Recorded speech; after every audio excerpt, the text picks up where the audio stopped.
Welcome.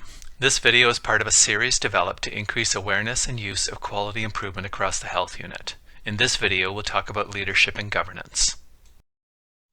A strategic approach to quality means doing work in each of the 6 drivers of organizational excellence identified in the Excellence Canada framework.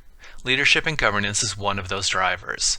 By the end of this video, you should know what leadership and governance includes, why it's important to organizational quality, and what we've done here at the Northwestern Health Unit in this area.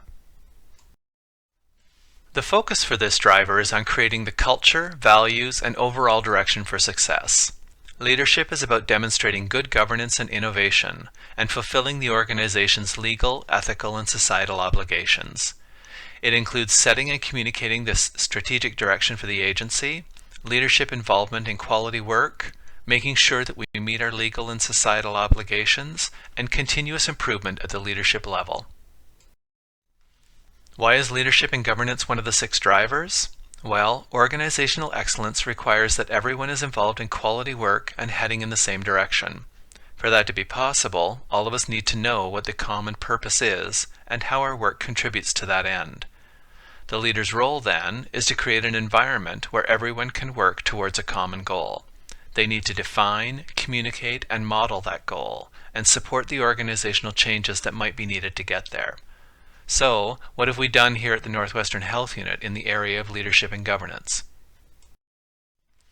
First, in the area of strategic directions, we have agency vision, mission, and value statements and a strategic plan. These are shared with all staff in many ways, including at orientation, in agency reports like the Public Health Report Card, on the website, and they're referenced in many settings. These agency-level statements include reference to operational or organizational excellence, innovation, and wellness, 3 main themes in Excellence Canada's model. The implementation of the strategic plan is monitored by the Leadership Council at its quarterly face-to-face meetings and by the Board of Health twice each year. The MOH, CEO, and managers support and are involved in quality improvement work. They have all learned about the Excellence Canada framework and were involved in our self-assessment against the bronze certification standards. Managers are involved in developing and approving team performance indices, which are really team-level quality improvement plans based on the strategic plan. One of the purposes of the Leadership Council generally is to work together to break down silos and to promote teamwork and open communication. And finally, in our discussions and decisions, we consider the impact of our decisions on customers, health unit employees, and more broadly, on the quality of health unit programs and services. Regarding legal and societal obligations, we have several mechanisms in place to ensure that we know about and adhere to the laws and regulations that govern our work. The Ministry provides us with notice of most changes that affect the health unit. We learn of others through professional associations, journals, and legal advice. The health unit has an ethical code of conduct to provide direction to staff and Board of Health members.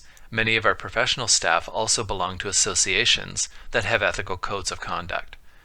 And diversity issues are addressed in our ethical code of conduct and our respectful workplace policy and procedure. And finally, continuous improvement. The Leadership Council reviews and plans our approach to business excellence, partly through efforts like accreditation in the past and now Excellence Canada certification. These external processes help us to focus on quality at the organizational level and decide how we want to move them forward. As well, managers are involved in the choice every year of a quality improvement project for their team. They also engage in professional development about quality improvement itself. Next time, we'll look at the area of strategy and planning.